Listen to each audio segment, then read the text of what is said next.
Hello everyone. आज हम science के क्वेश्चंस को देखने वाले हैं। प्रीवियसली मैंने ज्योग्राफी, एनवायरनमेंट, इकोनॉमिक्स बहुत सारी सीरीज़ ऑलरेडी अपलोड कर दी हैं। उसी तरह से ये साइंस की सीरीज़ है। इस वीडियो को पूरा देखिए। मैं आज कुछ ऐसे क्वेश्चंस बताऊंगा जो सिर्फ कॉमन सेंस से सॉल्व हो रहे थे साइंस में। कोई नॉलेज की बहुत ज़रूरत नहीं है, सिर्फ बेसिक कॉमन सेंस लगाने से, लॉजिक लगाने से इन क्वेश्चंस को सॉल्व किया जा सकता था। इस तरह के क्वेश्चंस थे। तो एक बार इन क्वेश्चंस को बहुत ध्यान से देखिए। चलिए शुरू करते हैं। पहला क्वेश्चन है, with the present state of development artificial intelligence can effectively do what of the following. Question में ये पूछा है कि जो प्रेजेंट लेवल पे टेक्नोलॉजी है, यानी कि 2020, 21, 22, 23, अभी ये इस समय हम आर्टिफिशियल इंटेलिजेंस से क्या क्या कर सकते हैं। पहला है, हम इलेक्ट्रिसिटी कंजम्पशन कम कर सकते हैं। दूसरा, create meaningful short stories and songs. Third, disease diagnosis. Fourth, text to speech. And fifth है wireless transmission of electrical energy.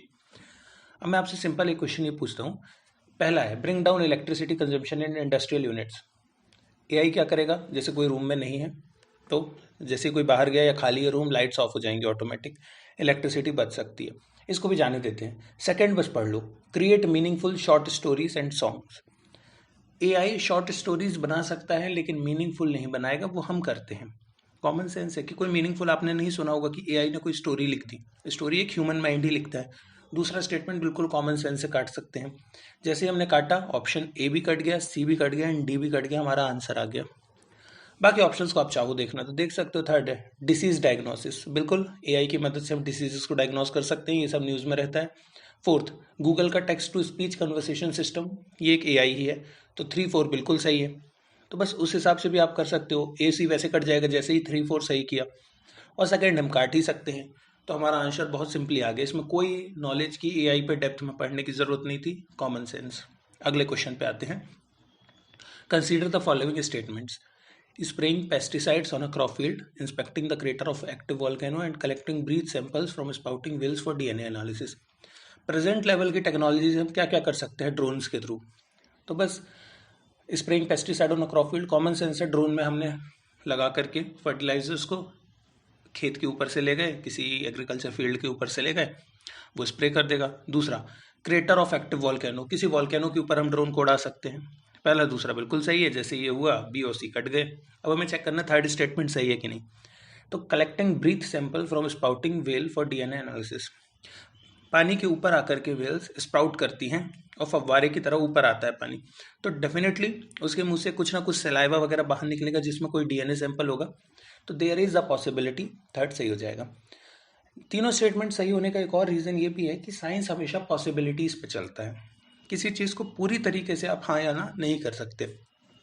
तो कॉमन सेंस लगा कर इस क्वेश्चन को सॉल्व कर लिया। नेक्स्ट क्वेश्चन पे हम आते हैं।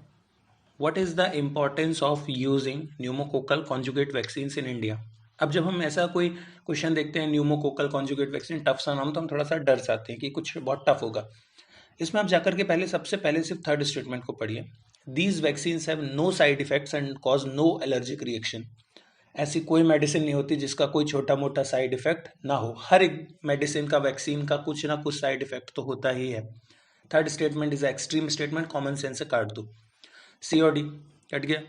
अब उसके बाद आता है ए बी। मतलब हमें एक चीज़ तो पता चल गई कि पहला स्टेटमेंट दोनों में सही है, मतलब हमें उसे पढ़ने की भी ज़रूरत नहीं है, बस हमें सेकंड चेक करना है।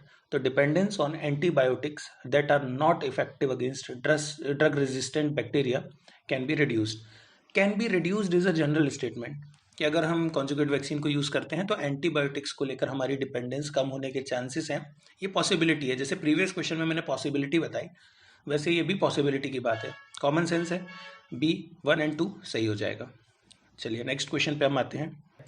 With reference to recent developments regarding recombinant vector vaccines, consider the following statement. पहला है, genetic engineering is applied in the development of these vaccines. Genetic engineering की जाती है, उससे वैक्सीन्स बनती हैं। कॉमन सेंस की बात है, जेनेटिक इंजीनियरिंग ही होती है। इसमें कुछ हमें बहुत पढ़ना भी नहीं है। बेसिक भी नॉलेज अगर आपने पढ़ा, थोड़ा भी साइंस यूपीएससी के लिए एक बार भी पढ़ा है किसी पीटी को, आपको ये पता है। दूसरा, bacteria and virus are used as vectors. Definitely या तो बैक्टीरिया को या तो वायरस का किसी पार्ट को या पूरे वायरस को यूज़ करके हम वैक्सीन बनाते हैं, जैसे कि एमआरएनए वैक्सीन है, लाइव एक्सटेन्यूएटेड वैक्सीन हैं। तो ये सब बैक्टीरिया वायरस को ही वेक्टर की तरह इस्तेमाल करते हैं। ये बहुत जनरल चीज़ थी। तो इस हिसाब से कॉमन स्टेटमेंट पॉसिबिलिटीज़ है, हाँ बैक्टीरिया का इस्तेमाल किया जा सकता है, वायरस का भी किया जा सकता है, और वैक्सीन बनाने के मेथड्स में हम जेनेटिक इंजीनियरिंग का ही इस्तेमाल करते हैं। तो बस दोनों स्टेटमेंट सही। इस तरह से क्वेश्चन सॉल्व हो गया। नेक्स्ट क्वेश्चन पे हम आते हैं। Which one of the following is a reason why astronomical distances are measured in light years. पहला, distance among stellar bodies do not change. ऐसा नहीं होता, डिस्टेंस चेंज होता रहता है।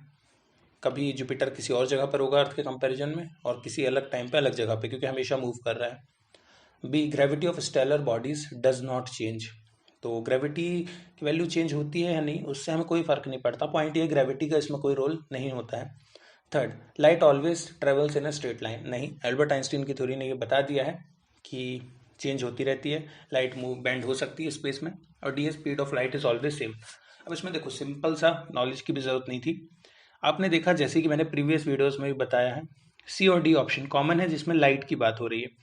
जब भी हमें दो सिमिलर ऑप्शन दिखते हैं, आंसर दोनों में से किसी एक में ही होता है। सी और डी आए। अब इसके बाद डी स्टार, इसका आंसर होगा डी। इसका सिंपल सा लॉजिक ये था कि मैं बोलता हूँ आपसे कि आप 5 किलोमीटर जाइए या 10 किलोमीटर जाइए, तो किलोमीटर हमेशा क्या होगा, फिक्स होगा।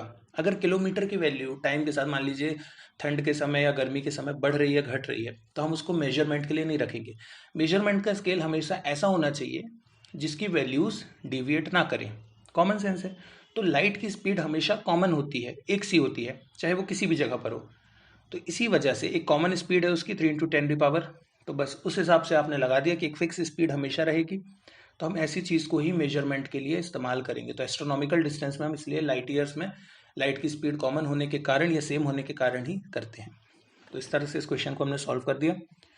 इसी तरीके से आगे भी इस तरह के मैं वीडियोस लेकर आऊँगा, और भी मैंने बहुत सारी सीरीज़ बनाकर रखी हैं। सी सेट को लेकर जी सेट पे भी सीरीज़ लानी है, बहुत सारा कंटेंट है, जाकर के एक बार उन्हें ध्यान से देखो। और अगर ये वीडियो पसंद आए तो लाइक करो, कमेंट करो। चलिए मिलते हैं नेक्स्ट वीडियो में, आज के लिए इतना ही। जय हिंद।